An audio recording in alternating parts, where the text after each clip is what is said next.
Assalamualaikum warahmatullahi wabarakatuh. Perkenalkan, saya Afra Putrisya absen 2.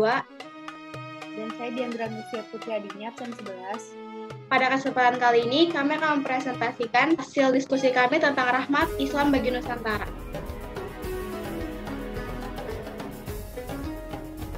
Pertama, masuknya Islam ke Nusantara. Dapat 3 teori besar. Yang pertama itu ada teori Gujarat. Teori ini masuk pada tahun 13 Masehi. Islam dipercaya datang dari wilayah Gujarat atau India melalui peran para pedagang Muslim India. Lalu yang kedua itu adalah teori Mekah yang masuk pada 7 Masehi, yaitu berarti Islam datang langsung dari Timur Tengah melalui jasa para pedagang Arab Islam. Lalu yang ketiga ada teori Persia, yaitu dibawa oleh pedagang asal Persia yang singgah ke Gujarat sebelum ke Nusantara. Secara ilmiah, teori yang paling menyatakan Islam ke Nusantara itu yang paling dipercaya itu adalah teori Mekah. Karena terdapat beberapa bukti yang mendukung bahwa teori Mekah itu yang lebih penting daripada teori lainnya. Yang pertama itu karena menurut sejumlah pakar sejarah dan arkeolog, jauh sebelum Nabi Muhammad SAW menerima wahyu, telah terjadi kontak pedagang antara pedagang Cina, Nusantara, dan juga pedagang Arab. Lalu menurut Peter Bellwood dan G.R. Tibet, menemukan bukti-bukti yang menunjukkan bahwa adanya jalur perdagangan utama dari Nusantara, terutama Sumatera dan Jawa dengan Cina. Lalu yang ketiga itu, ditemukannya perkampungan Arab Muslim di Barus pada abad ke-1 Hijriah atau 7 Masehi.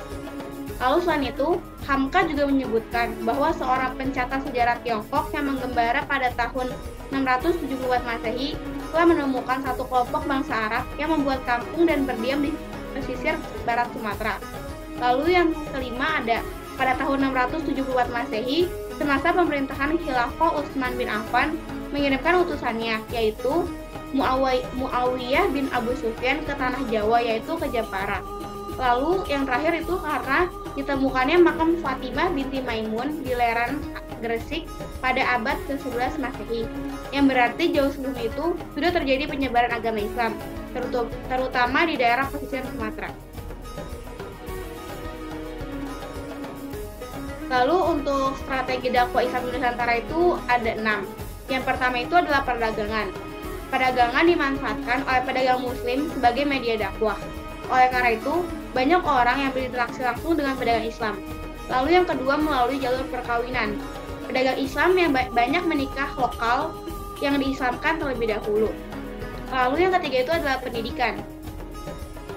Para ulama banyak mendirikan lembaga pendidikan Islam, seperti contohnya pesantren. Di saat para santri telah mendapat ilmu yang cukup, mereka akan kembali ke kampung halamannya masing-masing untuk mengembangkan agama Islam dan membuka lembaga yang sama di sana. Lalu yang keempat itu adalah dengan cara tasawuf, yaitu salah satu sifat khasnya adalah akomodasi terhadap budaya lokal, sehingga menyebabkan banyak masyarakat lokal yang tertarik dengan budaya Islam. Lalu yang kelima itu adalah dengan kesenian. Saluran Islamisasi melalui kesenian yang paling terkenal ini adalah pertunjukan wayang, yaitu oleh Sunan Kalijaga. Selain itu, ada juga seni bangunan seperti masjid contohnya. Lalu ada seni pahat, seni ukir, seni tari, seni musik, dan seni sastra juga. Lalu yang terakhir adalah dengan melalui politik, yaitu di Maluku dan di Sulawesi Selatan. Kebanyakan rakyat masuk Islam setelah raja yang masuk Islam terlebih dahulu. Next slide gitu. Lalu perkembangan dakwah Islam di Nusantara. Jadi pertama itu Islam itu berkembang di daerah Sumatera. Awalnya mula-mula itu masuk melalui pantai barat Sumatera. Dari sana berkembang ke daerah-daerah lainnya. Orang yang menyebarkan Islam ini pertama kali adalah Abdullah Arif. Ia adalah seorang mubalik dari Arab dengan misi penyeberangannya dengan berdakwah dan juga berdagang. Dengan kesopanan keramahan orang Arab yang berdakwah pada saat itu, maka penduduk Pasai sangat terkesan. Akhirnya, mereka menyatakan diri untuk masuk Islam. Bahkan, raja dan pemimpin negeri itu masuk Islam pula. Akhirnya, kerajaan Islam Pasai pun berdiri sekitar tahun 1297. Kemudian, setelah agama Islam berkembang di Pasai, dengan cepat pula tersebar ke daerah-daerah lainnya, yaitu seperti di Pariaman, Sumatera Barat. Ulama yang terkenal membawa Islam ke Pariaman itu adalah Syekh Burhanuddin. Penyiaran agama Islam dilakukan secara pelan-pelan dan bertahap. sebab adat di Sumatera Barat pun juga sangat kuat. Akhirnya, sekitar tahun 1440, agama Islam masuk ke Sumatera Selatan. Mubalik yang paling berjasa membawa Islam ke daerah Sumatera Selatan ini adalah Raden Rahmat atau Sunan Ampel. Lalu yang kedua itu perkembangan Islam di daerah Kalimantan, Maluku, dan juga Papua. Di Pulau Kalimantan, agama Islam mula-mula masuk di Kalimantan Selatan dengan ibu kotanya yaitu Banjarmasin. Pembawanya adalah para pedagang bangsa Arab dan para mubalik dari Pulau Jawa. Perkembangan agama Islam di Kalimantan itu pun sangat pesat dan mencapai puncaknya setelah Majapahit runtuh yaitu pada tahun 1478. Lalu kemudian di daerah lainnya di Kalimantan yang dimasuki agama Islam adalah di Kalimantan Barat. Awalnya itu di daerah Muara Sambas dan juga Sukadana. Pembawanya adalah para pedagang dari Johor atau Malaysia serta ulama dan mubalik dari Palembang, Sumatera Selatan. Sultan Islam yang pertama yaitu pada tahun 1591 di Kalimantan Barat berkedudukan di Sukadana yaitu Panembahan Girikusuma. Lalu setelah itu ada penyebaran Islam di Kalimantan Timur, terutama di Kutai, yang dilakukan oleh Datori, Bandang, dan juga Tuang Tunggang melalui jalur perdagangan. Kemudian, sejak abad ke-15, antara tahun 1400 sampai 1500, Islam telah masuk dan berkembang di Maluku. Raja-raja memerintah di daerah tersebut berasal dari dua keturunan, yang semuanya menyokong perkembangan Islam di Maluku. Lalu kemudian, adalah perkembangan agama Islam di Papua. Kalau di Papua ini berjalan agak lambat. Islam masuk ke Irian terutama karena pengaruh raja-raja Maluku, para pedagang yang beragama Islam dan para ulama atau mubalik dari Maluku. Lalu yang ketiga adalah perkembangan Islam di Sulawesi. Pada abad ke-16, Islam telah masuk ke Sulawesi yang dibawa oleh Datori Bandang dari Sumatera Barat. Daerah yang mula-mulanya itu dimasuki adalah Goa, yaitu sebuah kerajaan di Sulawesi Selatan. Sebelum Islam datang, penduduknya menganut kepercayaan nenek moyang. Kemudian, Datori berkunjung ke Sulawesi Selatan. Raja Goa yang pada saat itu bernama Karaeng Tonigalo akhirnya pun masuk Islam. Kemudian, atas usul Datori Bandang, Raja Goa berganti nama menjadi dengan Sultan Alauddin. Namun, jauh sebelum Raja Goa ini masuk Islam, para pedagang telah lebih dulu menyiarkan agama Islam dan banyak penduduk pun yang telah menganut agama Islam. Akhirnya, setelah Sultan Alauddin wafat, beliau digantikan oleh putranya yaitu Sultan Hasanuddin dari Goa. Akhirnya Islam pun terus berkembang ke daerah-daerah lain seperti Talo dan juga Bone. Lalu yang keempat adalah perkembangan Islam di daerah Nusa Tenggara. Sebagaimana daerah-daerah lain, pada tahun 1540, agama Islam masuk ke Pulau Nusa Tenggara. Masuknya Islam ini dibawa oleh para mubalik dari Bugis dan juga dari Jawa. Agama Islam berkembang di Nusa Tenggara mula-mula dari daerah Lombok, yang penduduknya disebut dengan suku Sasak. Dari daerah Lombok, secara pelan-pelan selanjutnya tersebar pula ke daerah-daerah Sumbawa dan juga Flores. Lalu yang terakhir adalah perkembangan Islam di Pulau Jawa. Agama Islam masuk ke Pulau Jawa kira-kira pada abad ke-11 Masehi, yang dibawa oleh para pedagang Arab dan para mubalik dari Pasai. Tempat yang mula-mula dimasuki Islam ini yaitu adalah daerah di pesisir utara Jawa Timur. Tokoh yang terkenal yang berdakwah di sana adalah Maulana Malik Ibrahim. Beliau menetap di Gresik dan kemudian mendirikan pusat penyiaran agama Islam dan juga pusat pengajaran. Dalam majelisnya tersebut, beliau mengkader beberapa orang murid. Selanjutnya, murid-muridnya menyiarkan agama Islam ke daerah lain di Pulau Jawa, seperti di Jawa Tengah. Penyiaran agama Islam di Jawa Tengah berpusat di Demak. Lalu penyiaran agama Islam di Pulau Jawa ini pun dilakukan oleh para wali, yaitu Wali Songo. Kemudian Wali Songo memiliki murid. Murid-muridnya turut pula menyiarkan agama Islam ke daerah pedalaman Pulau Jawa, sehingga agama Islam berkembang dengan pesatnya di sana. Beberapa kerajaan Islam di Indonesia. Yang pertama ada Samudra Pasai. Samudra Pasai adalah kerajaan Islam yang dipandang sebagai kerajaan Islam pertama di Indonesia. Akan tetapi, jika dikaitkan dengan dua kerajaan sebelumnya, Jempa dan Karawang, maka kerajaan Samudra Pasai adalah kelanjutan dari kerajaan Islam Karawang, atau Indonesia disebut Terlak. Kerajaan ini didirikan oleh Sultan Malik Al-Saleh pada tahun 1285, sekaligus sebagai raja pertama. Setelah meninggal, ia digantikan putranya Sultan Muhammad atau yang dikenal dengan nama Malik Al-Tahir I. Dia memerintah sampai tahun 1326 Masehi. Kemudian digantikan oleh Sultan Ahmad Malik Al-Tahir II. Lalu yang kedua ada Kerajaan Aceh. Kerajaan Aceh didirikan oleh Sultan Ibrahim yang bergelar Sultan Ali Mugayat Shah atau disebut juga Sultan Ibrahim. Kerajaan Aceh mencapai masa kemasan pada masa pemerintahan Sultan Iskandar Muda. Selanjutnya, Sultan Iskandar Muda digantikan oleh menantunya yaitu Iskandar Tani. Yang ketiga ada Kerajaan Demak. Kesultanan Demak didirikan oleh seseorang adipati yang bernama Raden Patah untuk menghadapi Portugis Armada Demak yang dipimpin Pati Yunus untuk melancarkan serangan terhadap Portugis di Malaka. Banyak sultan yang telah menjadi raja dari kerajaan tersebut, namun pada masa pemerintahan Arya Penangsang sebagai Sultan Demak keempat, pemerintahan dipenuhi dengan kekacauan karena banyak orang yang tidak suka dengannya.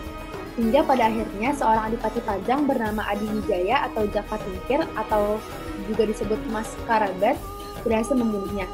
Setelah kematian Arya Penangsang, kerajaan Demak berpindah ke tangan Jaka Tingkir. Selanjutnya ada Kerajaan Pajang. Pendiri Kesultanan Pajang adalah Adi Wijaya. Setelah Sultan Adi Wijaya meninggal, seharusnya Pangeran Benawa yang menduduki tahta Pajang. Akan tetapi ia disingkirkan oleh Arya Panigiri, putra Pangeran Kelawata. Tindakan Arya Panigiri menimbulkan upaya perlawanan. Hal ini kemudian dimanfaatkan oleh Pangeran Benawa untuk merebut kembali tahta Pajang. Karena itu, ia menjalin kerjasama dengan Mataram yang dipimpin oleh Sutawijaya. Setelah Arya Panigiri dapat dikalahkan, Pangeran Benawa justru menyerahkan kekuasaan pada Sutawijaya. Selanjutnya, Sutawijaya memindahkan Pajang ke Mataram, sehingga berakhirlah kekuasaan Pajang. Lanjut, ada Kerajaan Mataram Islam. Mataram merupakan hadiah dari Adi Wijaya kepada Ki Ageng Pamanahan karena ia telah berjasa membantu Adi Wijaya menaklukkan Arya Penangsang. Pada masa pemerintahan Sultan Agung, Mataram mencapai masa kejayaan. Akan tetapi, Mataram mulai mengalami kemunduran ketika masa pemerintahan pengganti Sultan Agung. Kemunduran Mataram yang lebih utama adalah aneksasi yang dilakukan Belanda. Setelah terjadinya perjanjian Giyanti, Kerajaan Mataram dipecah menjadi dua bagian, Kerajaan Surakarta dan Kerajaan Yogyakarta. Lebih dari itu, dengan adanya perjanjian Salatiga, Kerajaan Surakarta terpecah lagi menjadi dua, yaitu Mangkunegaraan dan Pakualaman atau Kasunanan. Selanjutnya ada Kerajaan Cirebon. Kesultanan Cirebon didirikan oleh Syarif Hidayatullah atau Sunan Gunung Jati. Dengan bantuan Fathahilah, Kesultanan Cirebon dapat meluaskan kekuasaannya meliputi Jayakarta dan Pajajaran. Kemenangan Fathahilah membuat Sunan Gunung Jati tertarik dan menjodohkan Fathahilah dengan Ratu Wulung Ayu.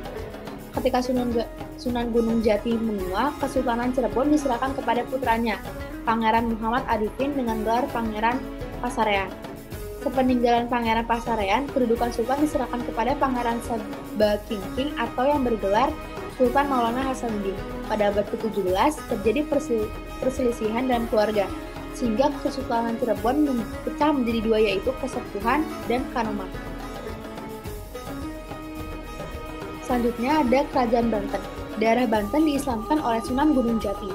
Pemerintahan dipegang oleh Sultan Maulana Hasanuddin. Setelah Sultan Hasanuddin meninggal, ia digantikan oleh putranya Maulana Yusuf. Kesultanan Banten mencapai masa kemasan pada masa Sultan Ageng Tirtayasa. Akhir pemerintahan Sultan Ageng ditandai dengan persengketaan dengan putranya Sultan Haji yang bersekongkol dengan Belanda. Lalu ada Kerajaan Makassar. Pada abad ke-16 di Sulawesi Selatan terdapat dua kerajaan, yaitu Goa dan Talo. Kedua kerajaan itu bersatu dengan nama Goa Talo. Makassar dengan ibu kota di Somba Opu dan dikenal sebagai kerajaan Islam pertama di Sulawesi. Bertindak sebagai rajanya adalah Raja Goa, Daeng Mandrabia dengan gelar Sultan Alauddin, dan sebagai Mangkabumi adalah Raja Talo, Karaeng Matoya yang bergelar Sultan Abdullah, yang pada masa pemerintahannya adalah puncak kejayaan Makassar. Ternate dan Tidore, kerajaan berdiri kira-kira abad ke-13. Ternate mencapai puncak kejayaan pada masa pemerintahan Sultan Babuloh, sedangkan raja yang terkenal dari Tidore adalah Sultan Nuku. Muncullah Sultan Khairun yang sekarang menjadi nama Universitas di Ternate. Gerakan pembaruan Islam di Indonesia. Secara garis besar ada dua bentuk gerakan pembaruan Islam di Indonesia. Yang pertama adalah gerakan pendidikan dan sosial. Gerakan pendidikan sosial ini dibagi menjadi beberapa bagian. Yang pertama ada sekolah tawalib. Sekolah ini berasal dari surau jembatan besi. Surau berarti langgar atau masjid. Lembaga pendidikan surau berarti pengajian di masjid, mirip dengan pesantren di Jawa. Haji Abdullah Ahmad dan Raja Rasul pada tahun 1906 telah merintis perubahan sistem surau menjadi sistem sekolah. Lalu yang kedua ada Jamiat Al-Khair. Organisasi ini didirikan di Jakarta oleh masyarakat Arab Indonesia pada tanggal 17 Juli 1905. Ada dua program yang diperhatikan Jamiat Khair, mendirikan dan membina sekolah dasar, serta menyeleksi dan mengirim para pelajar untuk mengikuti pendidikan di Turki. Jamiat Khair tidak hanya menerima murid keturunan Arab, tetapi juga untuk umum. Bahasa Belanda tidak diajarkan karena bahasa penjajah, tetapi diganti dengan bahasa Inggris. Dengan menguasai bahasa Inggris, para alumni lembaga pendidikan Jamiat Khair diharapkan dapat mengikuti kemajuan zaman. Lalu selanjutnya ada Al-Irsyad. Organisasi ini didirikan oleh kaum pedagang Arab di Jakarta. Al-Irsyad memusatkan perhatiannya pada bidang pendidikan dengan mendirikan sekolah dan perpustakaan. Sekolah Al-Irsyad banyak jenisnya. Ada sekolah tingkat dasar, sekolah guru, program takasus yang memperdalam agama dan bahasa asing.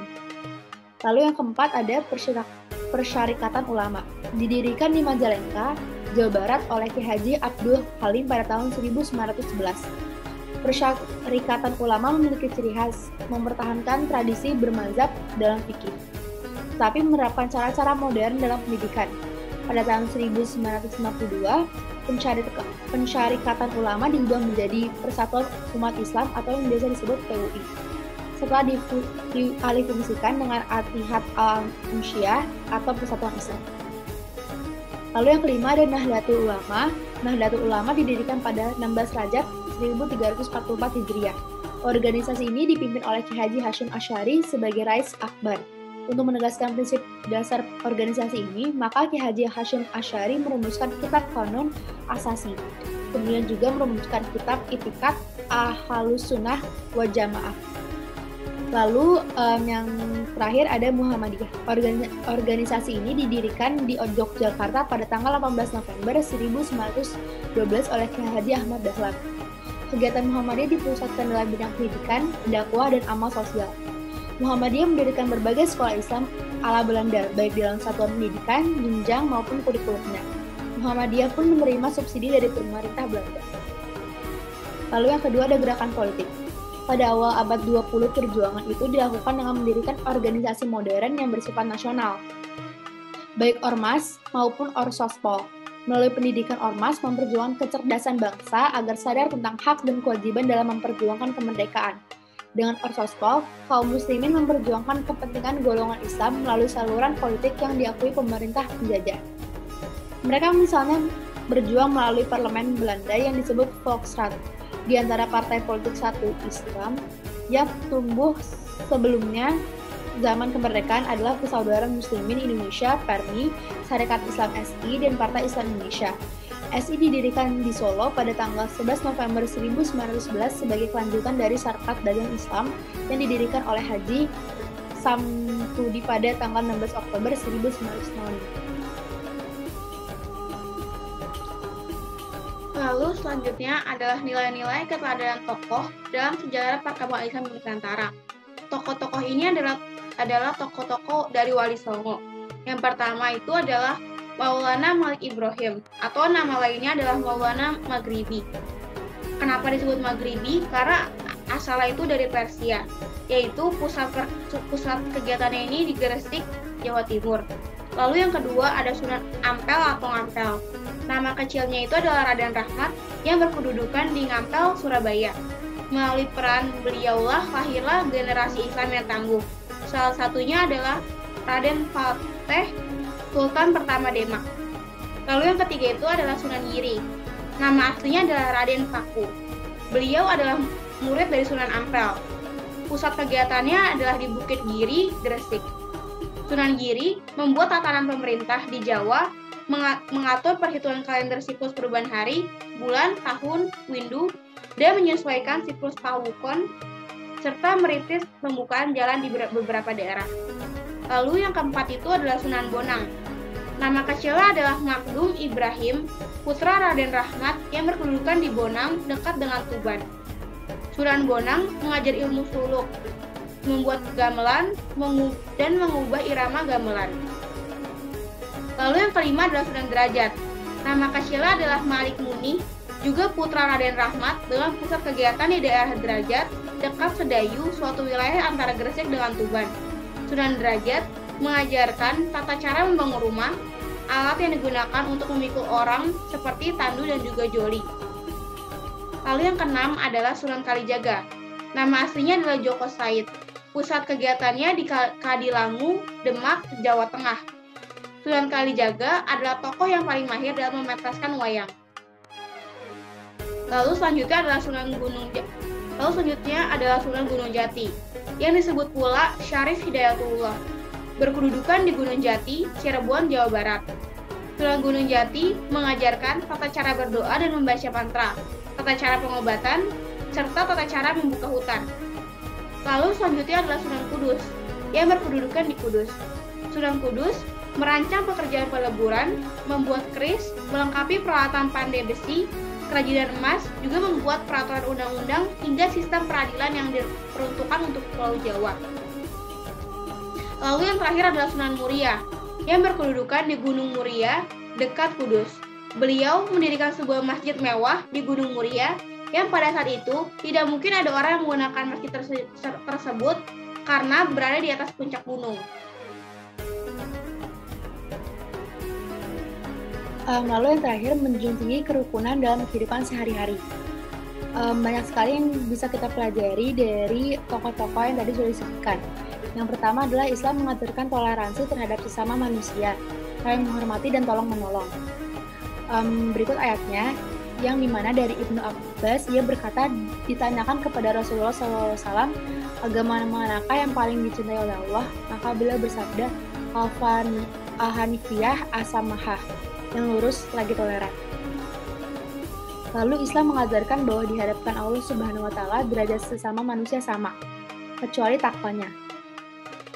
Arti dari ayatnya adalah, hai orang-orang yang beriman, bertakwalah kamu kepada Allah dan berkatalah dengan perkataan yang benar. Ahzab ayat 70.